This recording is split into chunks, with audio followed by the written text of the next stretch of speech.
BYU and Texas Tech are on appears similar trajectories, and are they the top two teams in the Big 12 Conference, bar none? We're digging into it on a crossover edition of Locked On Cougars and Locked On Texas Tech.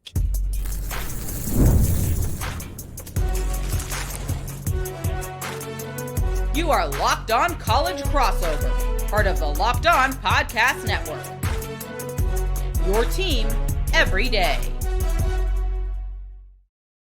What's up, everybody? Welcome into a crossover edition of Locked On Cougars and Locked On Texas Tech. I'm Locked On Cougars host Jake Hatch, executive producer of the KSL Sports Zone in Salt Lake City, Utah, and a 14-year credentialed media member at BYU. That across from me is my good friend Chris Level, host of Locked On Texas Tech. And Chris, I don't know how many years you're a veteran of being on the sidelines for Texas Tech football, but let's just put it this way. You're a legend in the game.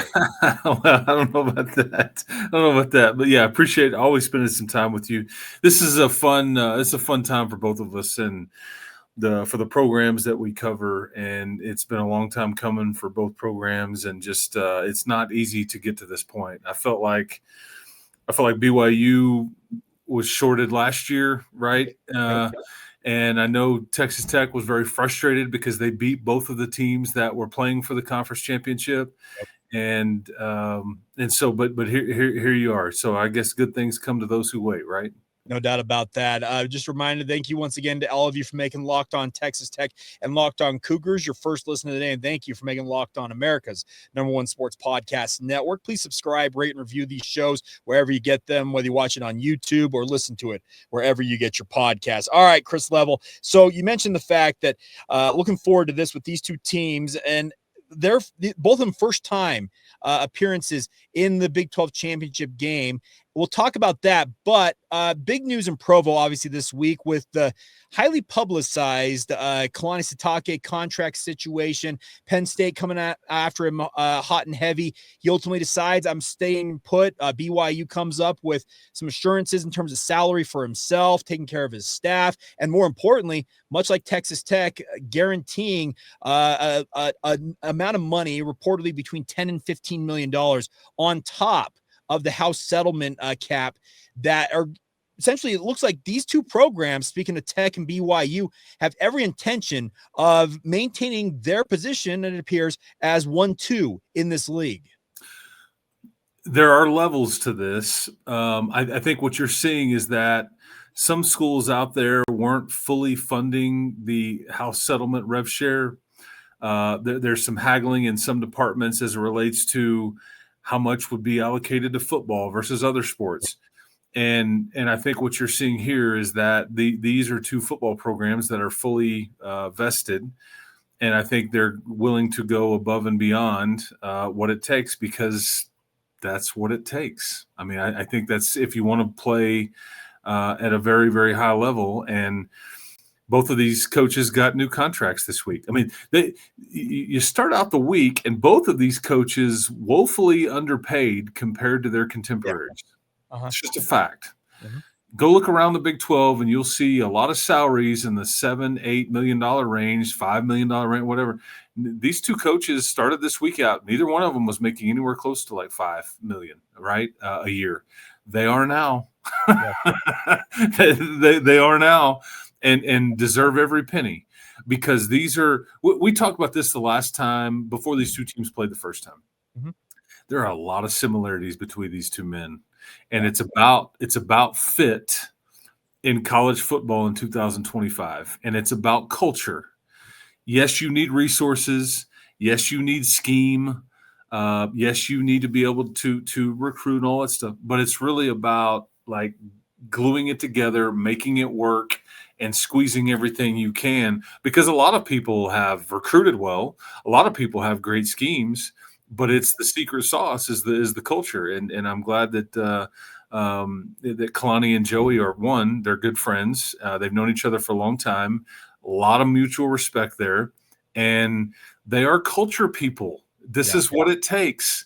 You have players that will play really hard for these men because they are quality humans, and that is rare in this industry. Well, and to that point, a lot of people want to point to the Tech and BYU are buying their way to the top, Chris. Here's the deal. I think you and I have enough experience doing what we've done in media and the like. We've seen programs both in the Big 12 and beyond in college football throw money at the problem, and it's nothing more than just a problem. That's what it is. It becomes a team of mercenaries, and the second something happens that's negative, they fracture. The point you just made there, culture. There needs to be, I call it the total package. You have to have, obviously, the money, because you can't get away from that in this day and age of college football. With the resources and the amount of money that can be allocated to these players, that's always going to be a part of the conversation here. But it has to be more than that. BYU is a church-affiliated university. I know Texas Tech, if I'm mistaken, is land grant, but they have, with both these coaches, they've instilled culture in these programs, and that goes beyond just the amount of money these players are making, and that's why they're at these universities. They play for more than that, and you're right. They play for these coaches, and that makes the difference, it feels like, with these two programs, because we've seen other Big 12 programs, they've had nowhere near the success, even though they may have allocated as much, if not more money. Money has been discussed and written about, and way too much as it relates to these two situations. What hasn't been, the story that hasn't been told, is the culture and the evaluation, the development. Those are the parts, because there's a lot of schools that are throwing a lot of money at this deal. I mean, look at LSU. LSU had one of the top portal classes in the country a year ago, and were picked in the top 10 in the country preseason, and they didn't fare so well. So A&M had one of the number one recruiting classes 2 or 3 years ago. Jimbo Fisher got a whole bunch of money to go away because he couldn't make it all work. So but that's the reason why you're looking at 2 11-win teams right now, is because of that secret sauce, and for men leading them, in my opinion, that just haven't gotten enough credit.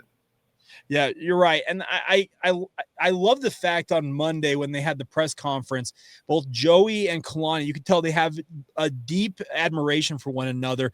Kalani's joking about going out to eat with Joey and gaining weight. You can tell they are two guys who, there's more to life for them than just football, but it doesn't hurt that they're really, really darn good football coaches. And as you mentioned, they have brought more to the table than, just having, in your case, Cody Campbell with the oil money, funding things at Texas Tech, and at BYU, people like Ryan Smith or Jason McGowan, who's kind of become like the cookie man. Hey, man. I love me a good crumble cookie, man. I had one a week ago, an iced oatmeal, and it was phenomenal. So kudos to you. I had no idea I was donating to such a good cause. Well, I think a lot of college football fans found out this week what they were donating to with that. Yeah, that's right. That's right.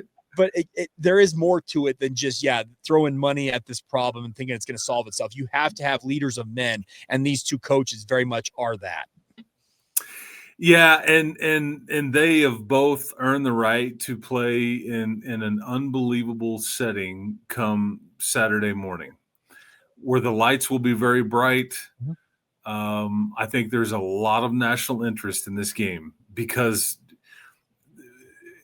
fans that don't have a dog in the fight will be rooting for one or the other based on how it affects their team or their league or whatever. Yeah, and it's in its own window. The last game that was played in that stadium, it just came out that 57 million people viewed it between the Cowboys and the Chiefs. It's not going to set that kind of record, right? Yeah. But it is setting an attendance record, on pace to do that. I'm not shocked, not even a little bit, that that's what is happening. I know how well BYU travels. Texas Tech fans are the largest alumni base for Texas Tech is in the Dallas-Fort Worth area. Yeah. And so it doesn't shock me. I think it's got a chance to get over 90,000 in there and more if that's what what we get. But Joey's coached in that building, I think he told me 13, 14 times as a high school coach or as a staff member at Baylor. And so, but it's just it's a football mecca is what that place is. That's what it is. I mean, and Jerry doesn't do a lot of things well, but he builds really nice stuff. And that it's shocking that thing is, approaching 20 years old already, but it's still it's still state of the art, and just don't get caught looking at the video board too much, because no matter how many times you've been in there, you're like, goodness, that is a large television. So I toured it in 2008 before it officially opened, and we'll get to more of that in a moment. But I also was there when they had the last time they had Big 12 Media Days in there. So it's 2023, BYU's first year in the Big 12. I went down to Big 12 Media Days, and I'm telling you, Chris, they had all the stuff on the field. I was standing at the 50-yard line. I remember kind of looking up and being like, this place is cavernous. It is like it's everything I've ever envisioned it being. And I can only imagine, he's right, 90,000+ fans on Saturday filling this place. It's got to be absolutely electric and have kind of the hair on the back of your neck stand up on end. And I'm fully expecting that from these two fan bases, because they are ultra motivated to see their teams ultimately hoist a banner here, win a Big 12 title, and obviously live their college football playoff dreams. Yeah, and the roof will be closed, so all that noise stays in there. Yeah, and it's funny because obviously there's going to be a lot of Texas Tech people there, but they even said earlier in the week, Joey was like, and I think Behren Morton said, yeah, we're working on our silent count and our cadences, because we know that BYU is going to bring a lot of people there too. So there's just nothing like the neutral site bowl type atmosphere, but this is a bit different, because somebody will get to hold up a conference championship trophy and something that they both desperately want. All right, so we'll get more into the game momentarily, because I've got a couple of questions on my end about things that I'm looking at from the BYU perspective. I know you've got yours from Texas Tech's end, and we'll get to that as we continue on this crossover edition of Locked On Cougars and Locked On Texas Tech. Today's show is brought to you by a new friend here on these podcasts with Aura Flames. The holidays are officially here, which means gift hunting season is on. And if you want something meaningful, personal, and guaranteed to get a reaction, Aura Frames is the gift that delivers every single time. It's not just something you wrap. It's a way to share your memories, because Aura is not your average picture frame. You can preload the frame with photos before gifting it, so when they plug it in, memories are already there. No apps to figure out, no setup headaches, just instant smiles. Obviously, a lot of us can think of grandparents, parents, newlyweds, anybody who loves photos, how this would be an absolutely prized possession for them. Endless uploads of pictures and 30-second videos throughout the Aura app can be uploaded to it. And the best part is, for a limited time, save on a perfect gift by visiting Aura Frames to get $35 off Aura's best-selling Carver mat frames, named #1 by Wirecutter, by using the promo code COLLEGE at checkout. That's AURA frames.com, promo code COLLEGE. This deal is exclusive to listeners, and the frames sell out fast, so order yours now to get in time for the holidays. Support the show by mentioning us at checkout. Terms and conditions apply. Thank you once again for making Locked On Cougars and Locked On Texas Tech your first listen of the day. Jake Hatch, host of Locked On Cougars here. That's Chris Level of Locked On Texas Tech. And so, Chris, BYU, the last time they played in AT&T Stadium was in 2008. In fact, it's actually the very first game ever played at AT&T Stadium. It featured the #3 ranked Oklahoma Sooners and some guy named Sam Bradford against these plucky upstarts called the BYU Cougars, led by this quarterback by the name of Max Hall. A lot of people might remember that game because Sam Bradford, remember, he was the Heisman Trophy favorite going into that year, suffers a broken collarbone on Colby Clausen, actually hit him. And funny enough, you'll love this, Chris. Colby Clausen, the guy who injured Sam Bradford, is now BYU's head of sports science for the football program. Okay, so there you go. The more you know. Comes full circle in that respect. And so BYU, they haven't played in quite a while in that stadium, but they have very fond memories of it. And very much looking forward to this, because I think it is going to be at a fever pitch with these two fan bases, these two teams. And I know I can tell you from BYU's perspective, they want nothing more than to show much better than they did in Lubbock. Yeah. Well, this is, I've been to many, many Big 12 basketball tournaments in Kansas City, and it seems like it's an unfair setting because it's always like Kansas home games, Iowa State home games, things like that. And I know that when some of the formerly Big 12 North type schools have said, man, it's not fair that the football game is in Texas, right? But that's kind of the trade-off. But it is a home away from home. Texas Tech played Baylor there every year for 8 years in a row, maybe. But the last time they played there, I think, was in like the 17-18 range. It would have been Cliff Kingsbury's last game because they lost to Baylor, and he was let go, and then that was when they hired Matt Wells after that. But that's been several years ago, and I think that there's a lot of folks that Romello Height, one of the starting defensive ends, played in the Cotton Bowl there when that infamous Tulane upset by Willie Fritz that beat USC a few years ago. Romello Height was on that USC team, but several of Joey's players played high school playoff games there because this is where the state championships are for high school football. So, Joey and several coaches have coached in there. But anyway, it's an unbelievable setting.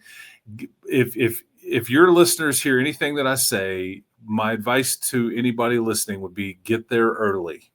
Okay. Do not fiddle with thinking that you're going to roll up at 10:30 and then you're going to and you might get lucky, but I mean, do not think that is not the norm. It gets very congested. There's a lot of people that don't know where they're going, and there's like 7 different levels to the stadium and like 25 different parking lots, and it's just it's a lot. So if I'm you, I'm trying to walk in that door at 10 o'clock at the latest just to make sure that I get to where I'm going and I'm there and all that stuff. So that's what we have been told by the folks running the thing. So anyway, So anyway, you've been warned. Memo to self, be there by 8 a.m. Got it. Okay. All right. Now, looking at it, obviously, Behren Morton, there's been reports he's been in a boot this week, but I don't think that's changed much here, Chris, because he's been in a boot most of the season, protecting that fractured fibula he's been playing with, right? Yeah, he's been in a boot for the majority of the days. Really for the kind of the Sunday through Tuesday, Wednesday-ish each week for the last month. I mean, he's played with a hairline fracture in his leg since the game 1.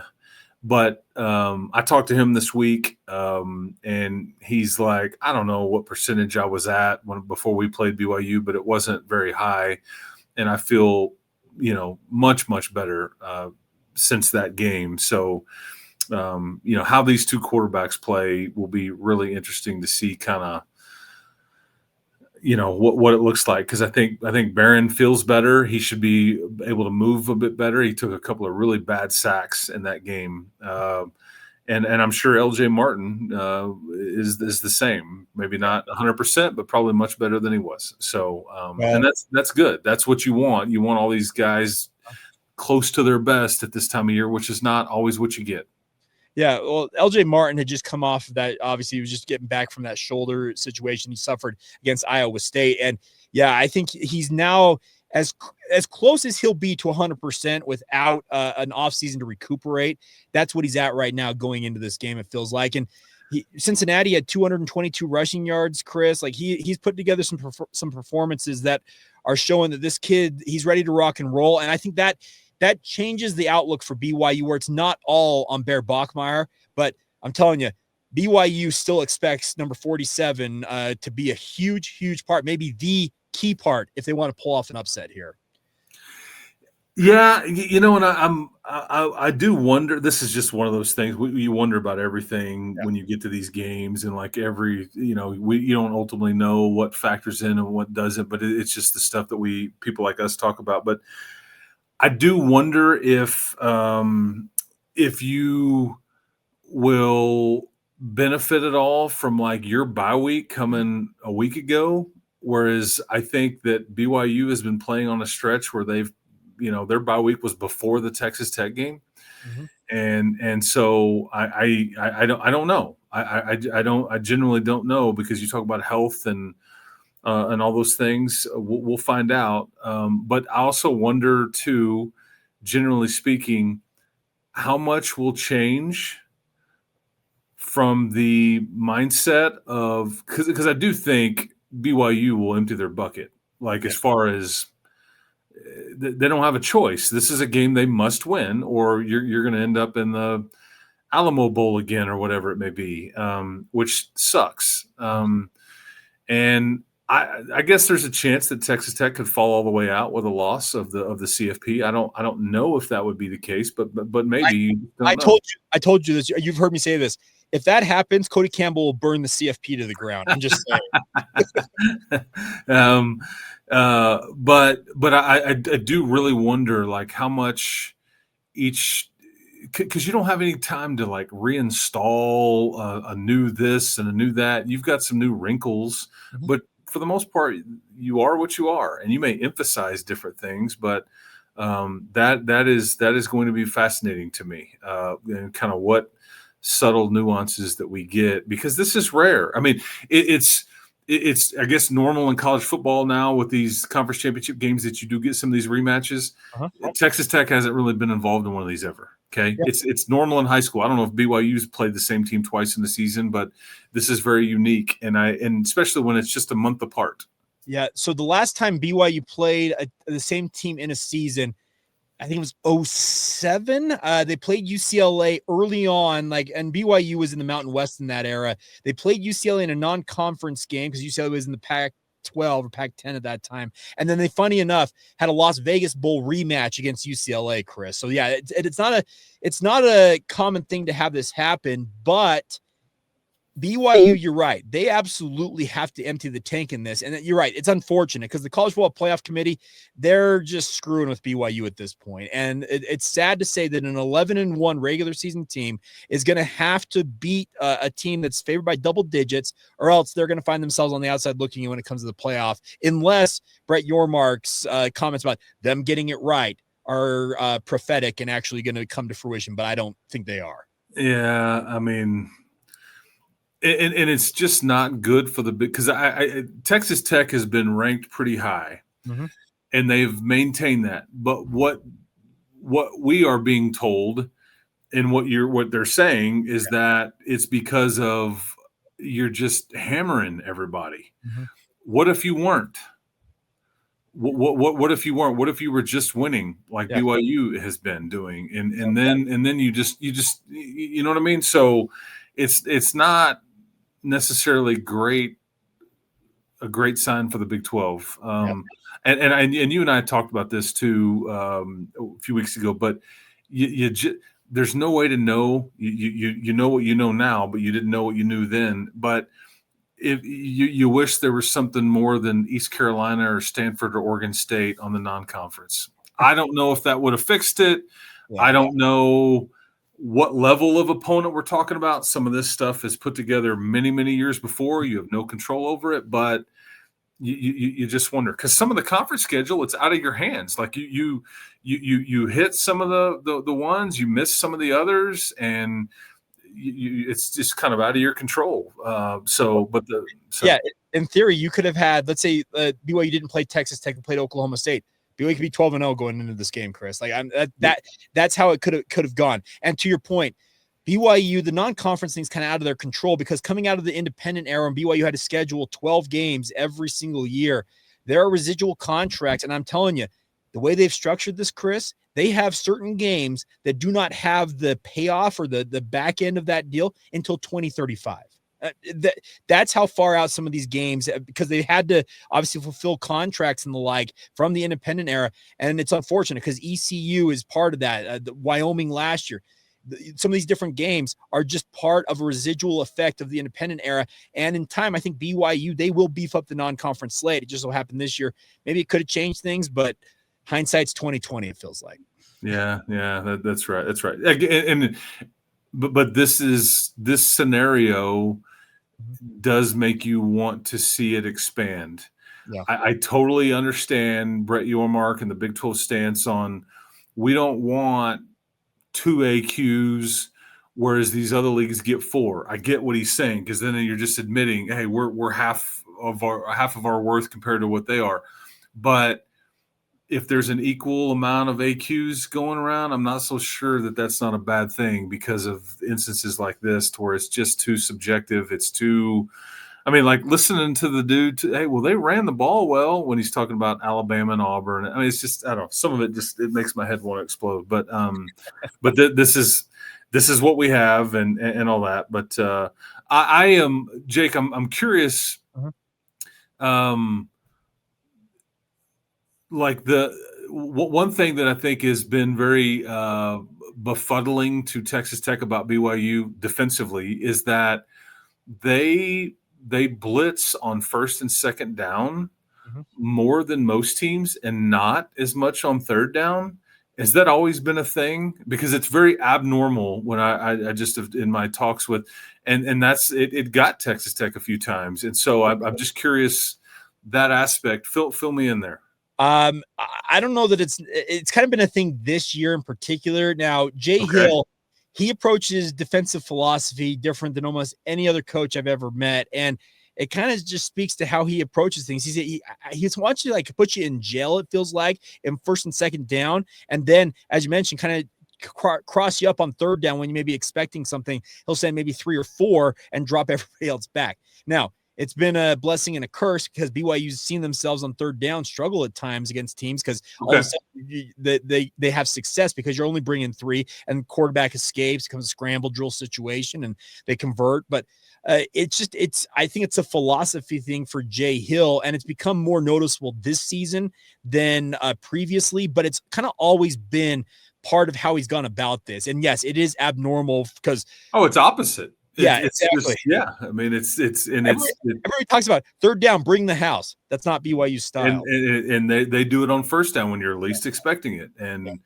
it's pretty fascinating, but it definitely got everybody's attention around here prior to the last game, and certainly aware of it this go around too. But anyway, I just want to make sure I asked you about that. No worries. All right, so we'll get to some final thoughts and predictions and the like. We'll do that next. Crossover edition of Locked On Cougars, Locked On Texas Tech rolls on in just a moment. Today's show is brought to you by our friends over at FanDuel. The NFL and their Sundays move fast. One big play and suddenly everything feels different. That's what makes live betting with FanDuel so exciting. You're not just watching the game, you're watching it and reacting to it literally in real time. I think all of us can attest to that. With FanDuel, you can place bets as the action unfolds, every drive, every momentum swing, literally every highlight moment, and take advantage of it yourself. Live betting is the best when the game starts to shift, a receiver gets hot, a defense tightens up, or the momentum flips after a big turnover. FanDuel lets you jump in on all of those different moments and a whole lot more. The best part is you can check out live spreads, money lines. They adjust instantly throughout the game. Player props update as the guys heat up or cool down. It's kind of funny. You watch these games and you watch how players play. Well, they will adjust in game. You can watch literally happen in the app. It's absolutely incredible. You can bet next touchdown scores, drive results, totals, and more. It keeps you totally locked in every snap, every drive, and every possibility that you can think of under the sun. And it's all courtesy of our friends over at FanDuel. So if you want to be right in the middle of the action this season, visit FanDuel.com and place your NFL live bets all season long. It's all courtesy of FanDuel. The game moves fast, and so can you. Jake Hatch, Locked On Cougars. Chris Level, Locked On Texas Tech crossover edition. Thank you once again to all of you for making Locked On America's #1 sports podcast network. All right, Chris Level. So BYU is a decided underdog in this game. I completely understand that. I do expect BYU, and I think you alluded to it earlier on, they won't necessarily be able to bring a wholesale game plan change, especially offensively, because that's foolhardy at this point in the season to try and do that in 1 week's time. But I do expect BYU to try some things differently, and I think in particular that Lubbock game, BYU went with a lot of max protect to kind of keep Bachmeier upright, and it flopped. There's no doubt about that.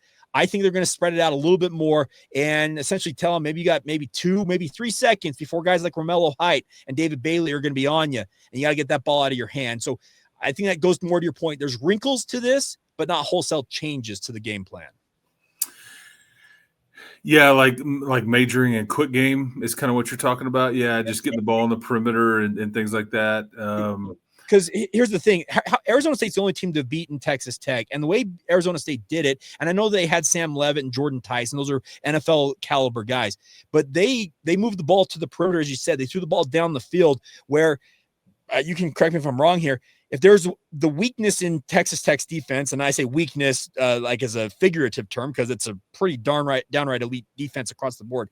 But if you're going to attack it, it feels like it's in the secondary versus the front seven.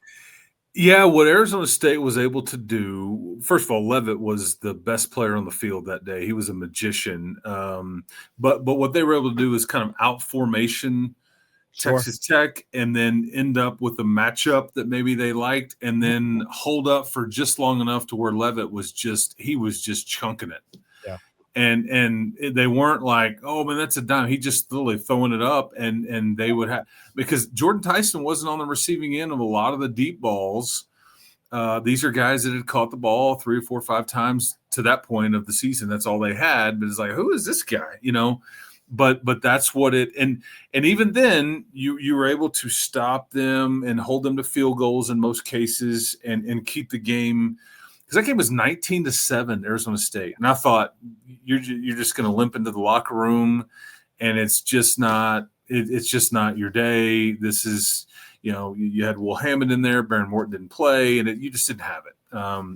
They clearly were taking it to you. And then you look up, but that's how it got to that point. But you were able to, keep yourself in it. But it was the deep ball, like three deep balls that just kind of, and they weren't touchdowns, but they just flipped the field and allowed you to either kick field goals or ended up going and scoring a touchdown and all that stuff. But that was, and I remember Sheil Wood, the defensive coordinator, after the game saying, They overloaded us on one side, and we kind of got mixed up a little bit, and we ended up with man-to-man down the field, and we couldn't get home. I mean, like I'm telling you, Levitt took some shots on some of those plays, but he got them off, and somebody's catching it on the other end, and that's kind of was the story of the day.